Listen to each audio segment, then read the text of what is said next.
Gonjang-ganjing perkara krisis keuangan Barcelona menemui babak baru.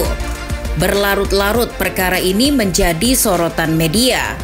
Masalah pendaftaran pemain yang kata banyak orang tak akan bisa terwujud karena aturan La Liga, akhirnya justru bisa diwujudkan oleh Blaugrana. Namun tunggu dulu, apakah drama dari segala cerita rumit ini hanya sampai di sini? Tentu saja tidak semudah itu. Ada resiko yang bisa jadi akan jadi efek yang mesti dihadapi Barcelona ke depannya. Bicara soal permasalahan pelik ini, muara awalnya adalah dari krisis yang ditinggalkan presiden lama mereka Bartomeu. Laporta, presiden yang baru, ketimpa beban besar untuk membereskan keuangan yang teramat kacau ini. Satu demi satu permasalahan pun ia selesaikan.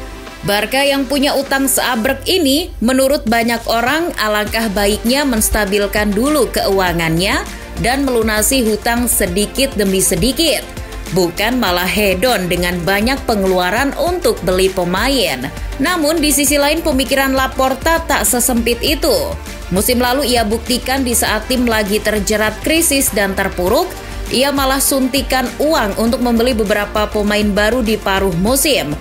Pada akhirnya, cara itu justru terbukti berhasil membuat performa Barca naik dan bisa finish di peringkat kedua musim lalu.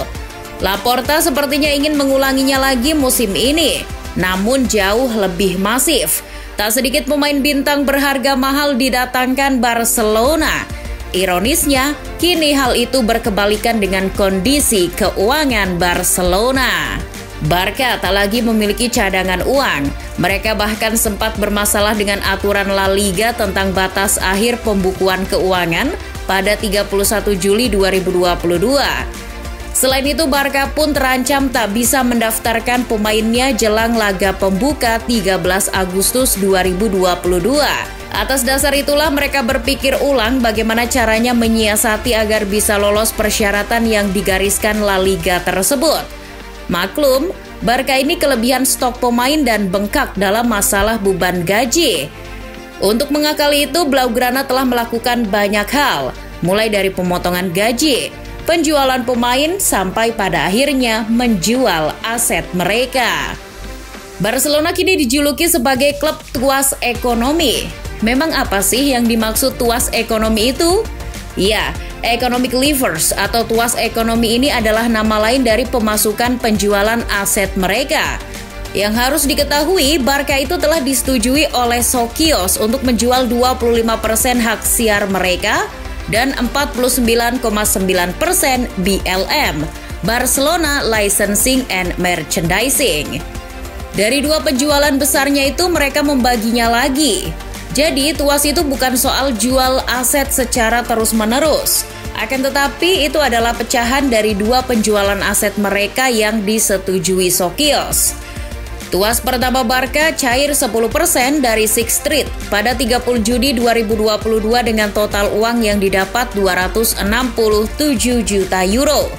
Lalu tuas kedua Barca cair 15% juga dari Sixth Street pada 22 Juli 2022 dengan total uang yang didapat 400 juta euro. Jadi dengan dua tuas senilai 25% dari hak siar yang dijual selama 25 tahun ke depan itu, Barca telah mendapatkan total pemasukan 667 juta euro.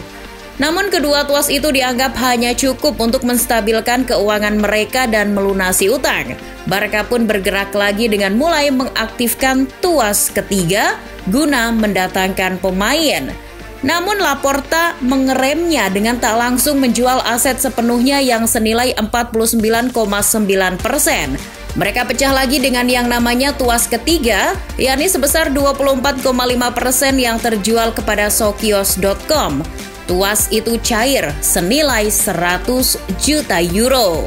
Namun kemudian La Liga mencurigai perusahaan Laporta dan teman-temannya mendanai kekurangan 150 juta euro untuk menggenapi total 667 juta euro yang didapat dari penjualan hak siar yang dibayar Sixth Street.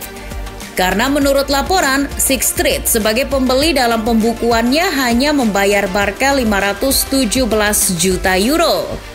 Kecurigaan La Liga itulah yang membuat Barca mau tidak mau harus mengaktifkan lagi tuas berikutnya apabila ingin mendaftarkan pemain baru pada batas waktu pendaftaran sebelum laga perdana. Barca perlu mengaktifkan sisa tuasnya yang keempat sebesar 24,5% kepada pembeli yang berbeda senilai 100 juta euro. Ditambah mengumpulkan lebih banyak uang lagi baik dari menjual pemain atau memotong gaji.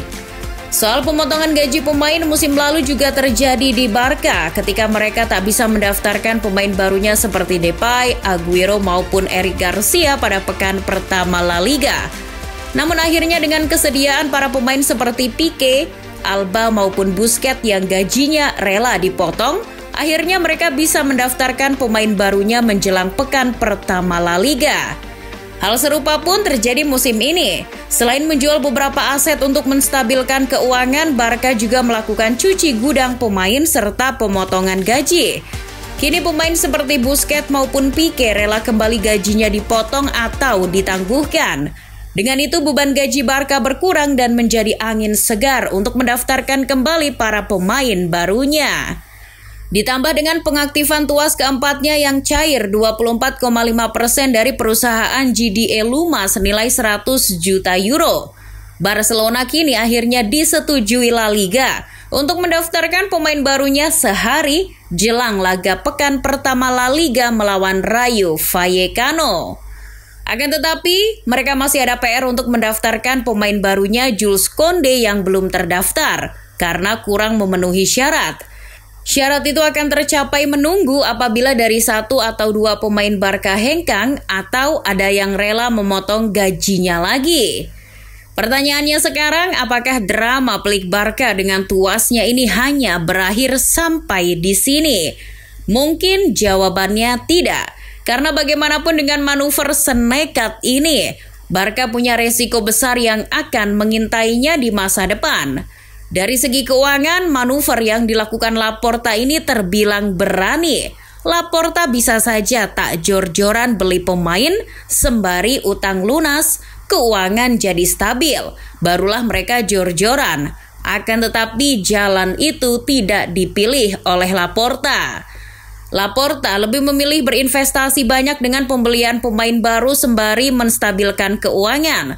Dampak resiko terhadap pengeluaran mereka yang jor-joran ini akan terlihat apabila langkah mereka tak sesuai ekspektasi. Misal, Barca terpuruk lagi atau tak bisa raih gelar apapun musim ini. Otomatis pemasukan jadi sedikit, pamor menurun dan minat sponsor berkurang. Hal itu akan berefek besar pada pemasukan klub. Dengan perjudian ini logikanya dengan menjual banyak asetnya masa depan Barca bisa saja bonjrot dari segi keuangan apabila mereka tak mampu menutupinya dengan pemasukan yang berarti tiap musimnya. Apalagi jika kondisi keuangan dunia yang kembali dilanda krisis seperti pandemi yang lalu. Bukan tidak mungkin Barca pada akhirnya adalah klub yang akan bangkrut duluan.